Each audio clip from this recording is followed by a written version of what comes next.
What's up everybody, Soul here with another video for your viewing pleasure. Today we're covering Stoneshard. Now this is a game that I've always followed, I really have enjoyed playing, but I haven't made any content on. And I think that should really change because I've really enjoyed this game and they got a big update today.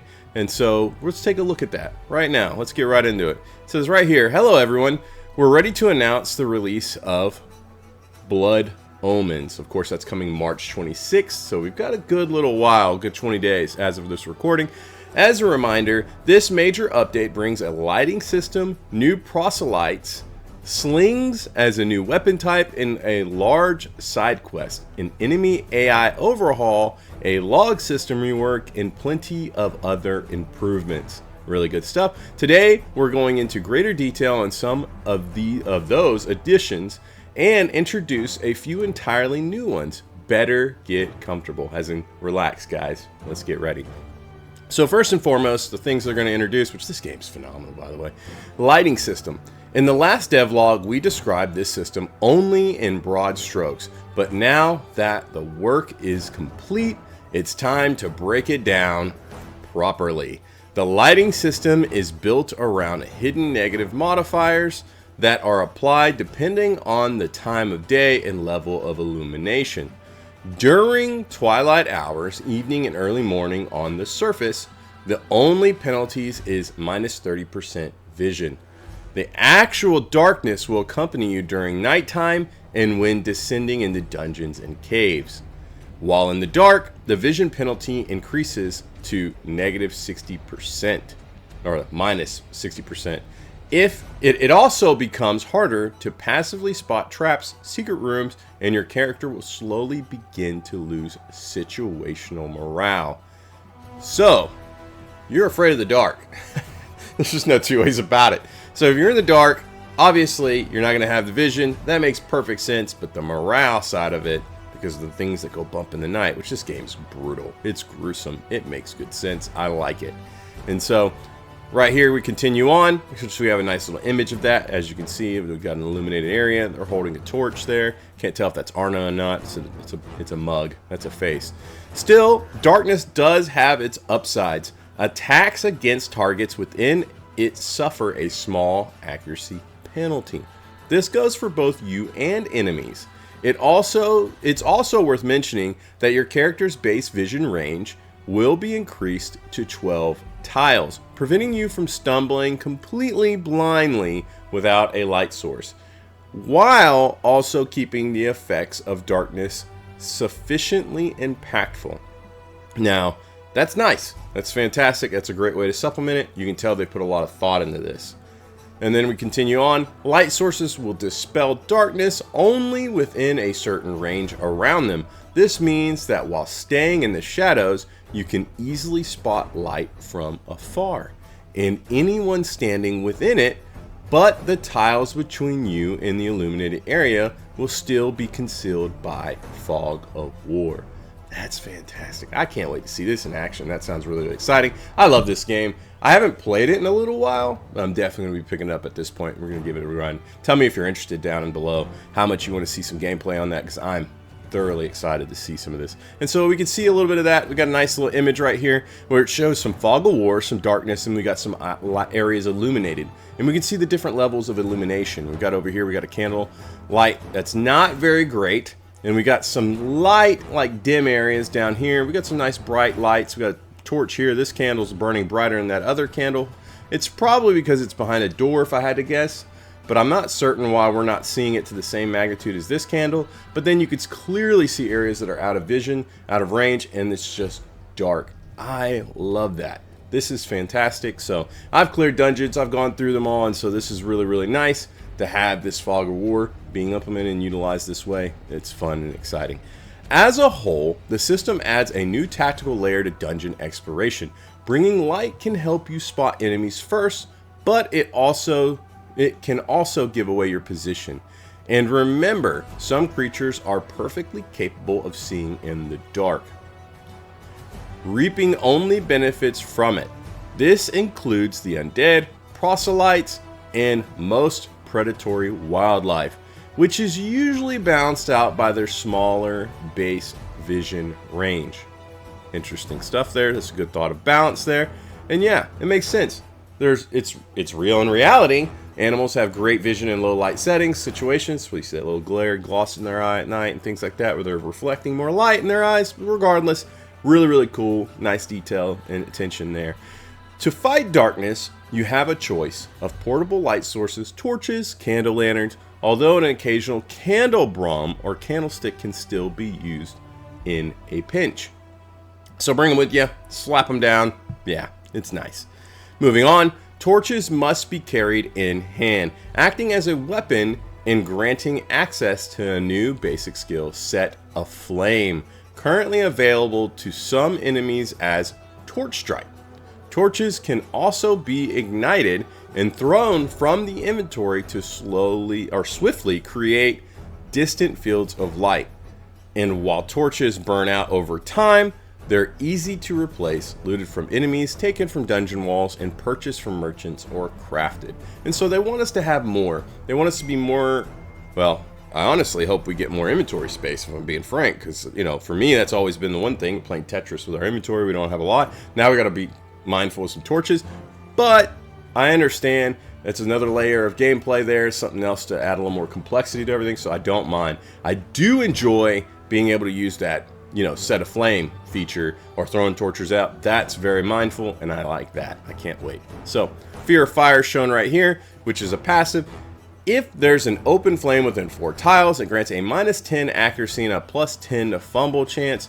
Force territorial animals to hesitate twice as long before attacking, and reduce the will to fight while in combat. This is a fantastic ability from what we're seeing, and it looks like it's going to be, well, it's a debuff, let's be real, and it looks like it's going to be on animals. Let's read about it.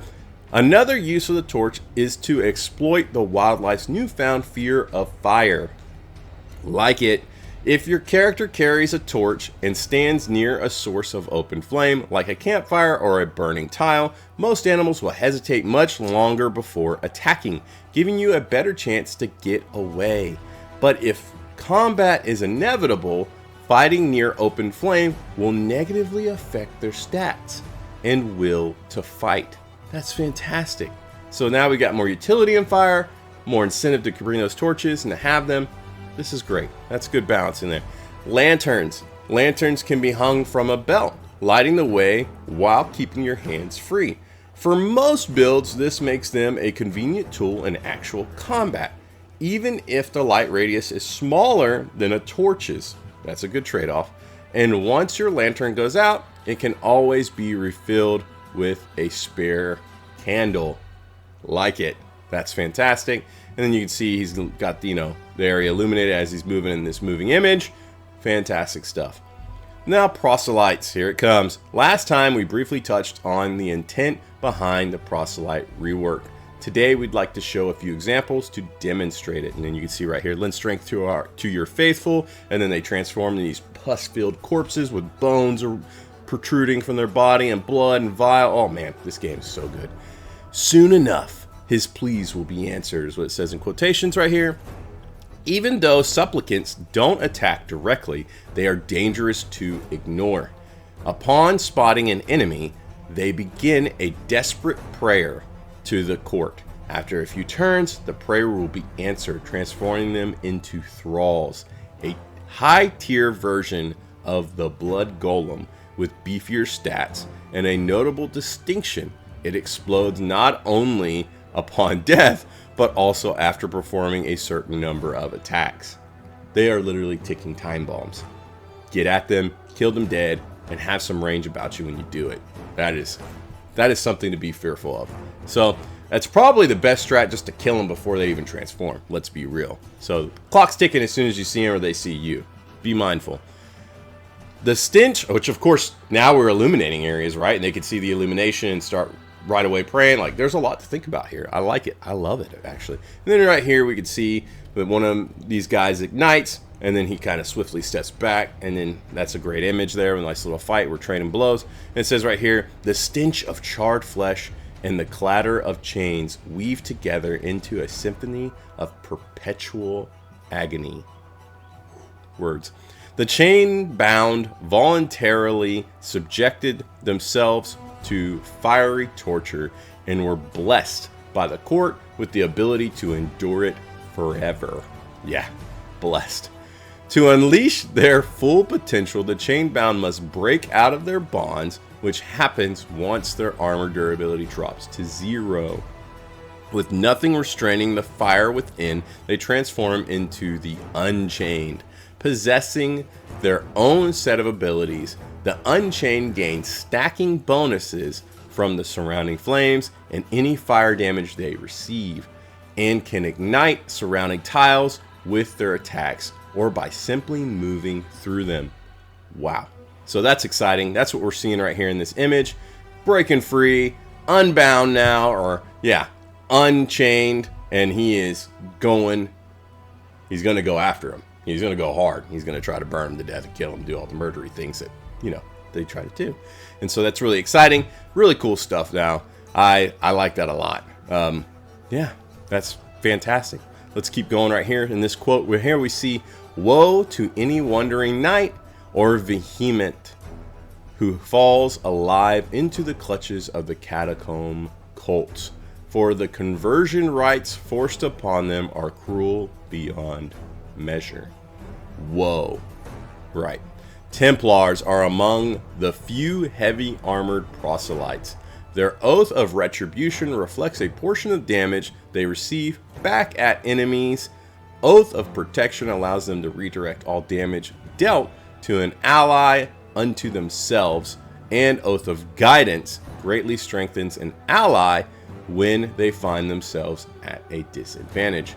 So we got some different oaths. They're dark paladins, you know, dark knights, dark paladins. And so this is really cool.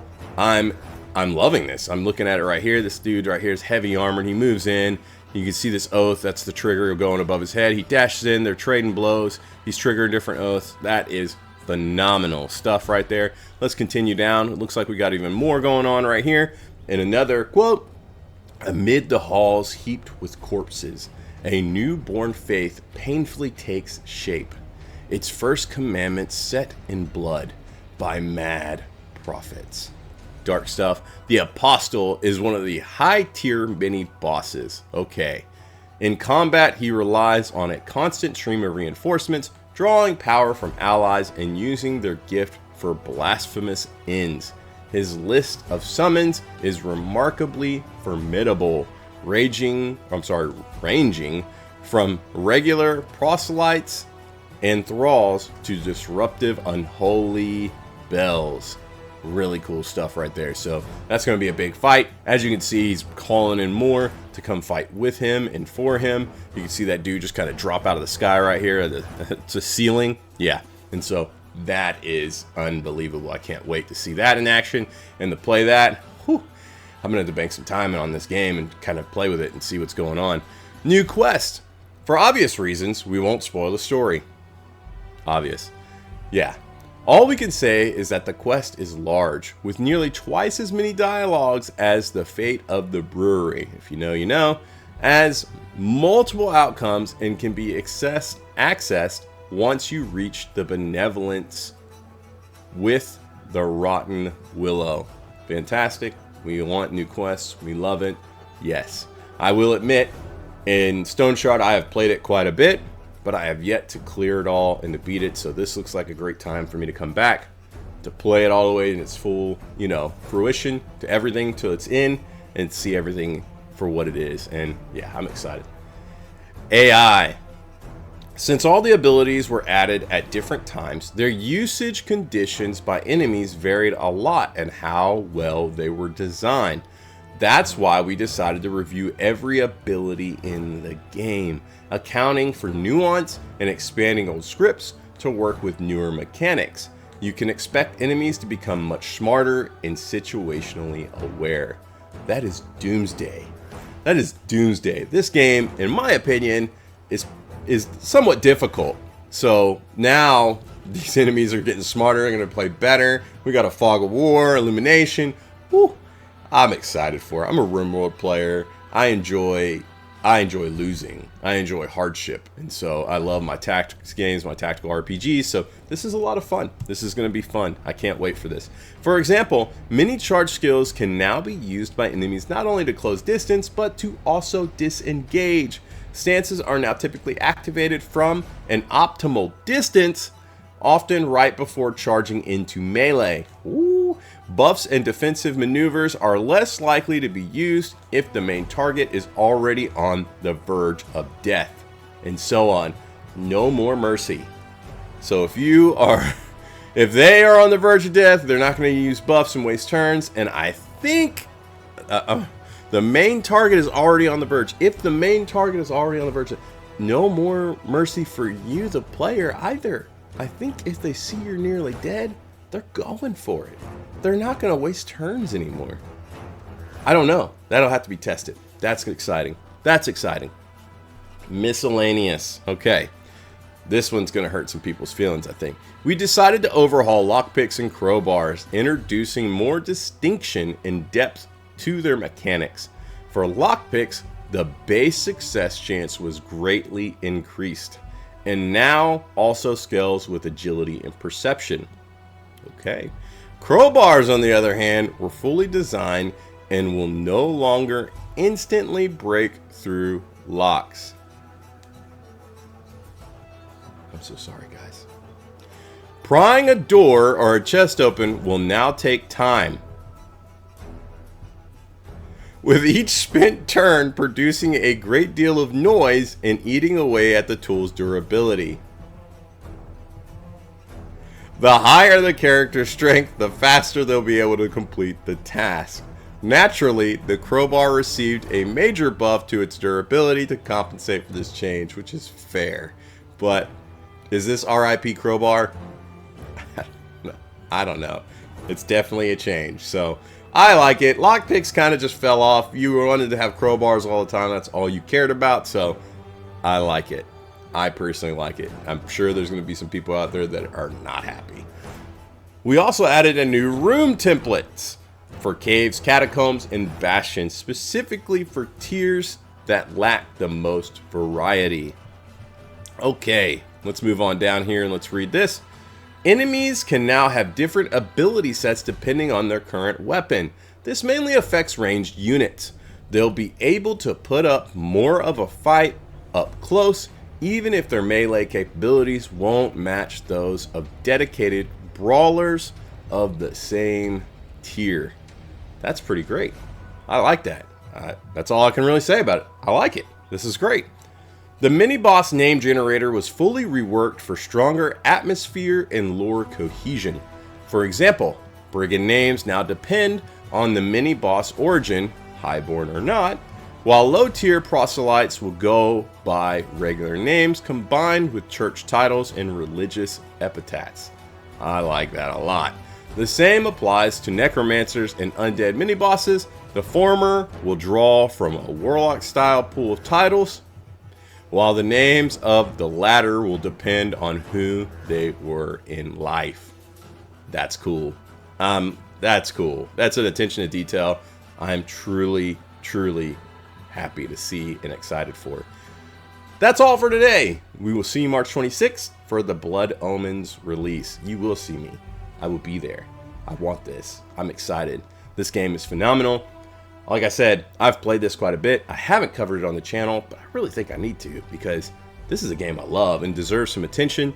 Let me know what you think.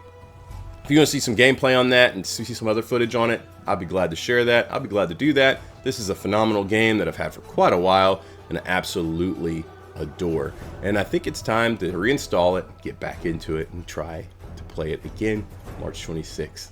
And to get it all the way through to the end. I can't wait. Tell me all about it. Drop down in the comments. I'm excited to see your feedback and hear all about it.